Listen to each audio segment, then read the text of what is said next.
So basically the gist of this video is the usage of a program called Gravity Typist. This program makes it so that any letters you type appear on your screen and fall to the bottom, eventually accumulating to levels that can make a bit of gameplay too difficult. You know, will I succumb to the massive amount of letters on my screen, or will I manage to...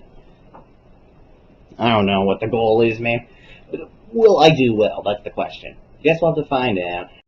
Our journey starts in Ring 1, because in the last video I did relating to this, that's right, through the last video. This is basically episode 1, and that's basically episode 0, because you don't need to watch it. But in that last video I did meat and toast, so I'm just repeating those here, because I need the tower points on my ult that I actually do the challenge with now. And basically, meat was really easy, okay? First try and everything.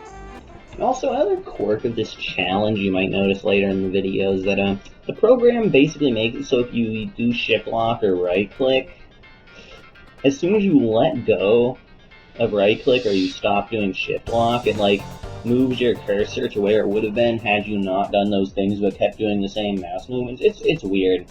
That's a bit of extra difficulty to the challenge in a way.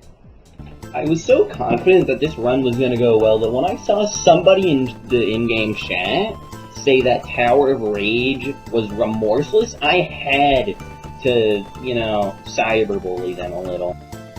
In the end, this was another first try with this challenge. Honestly, it doesn't surprise me. It's literally toast, so even with this challenge, it isn't going to be that hard.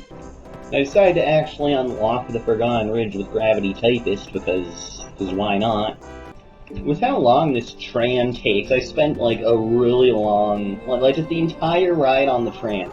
I was just constantly wall hopping on the barrier, and that was all I was doing the whole time. It was fun. And of course, next up is Steeple Meaningless Decisions. Well, not really of course, but it is next up. Out of all the time in the challenge, somehow that little slip-off was the first fail of any kind I had. And then I failed again because I was overconfident and tried to do a dumb time saver.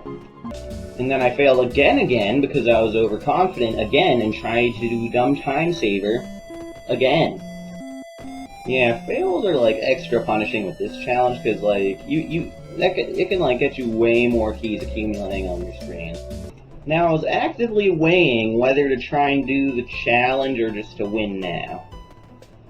I made the wrong choice.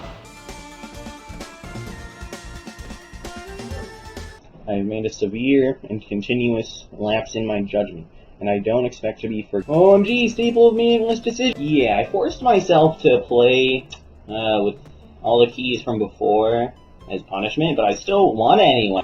Okay, yeah, now we're doing Tower of Anger. Yeah, cool. Yeah, I won. It was nice. And continuing our constant hip-hopping between Ring 1 and Forgotten Ridge, here's Tower of Jolly Good Fun. Yeah. I failed. I honestly wish I could justify this one. I was just trying to jump up the ladder, and what was I thinking? What was going on in my head? How did I think this was a good... OMG, Tower of Jolly Good Fun. And then I beat the tower. Now for everybody's least favorite Ring 1 tower. Tower of Madness, yeah! Yeah, I won. I literally have nothing interesting to say about that entire run somehow. And surely enough, I unlocked Ring 2, which was the goal I set for myself from the start. I just cycled around the ring select for some reason, at complete random after that.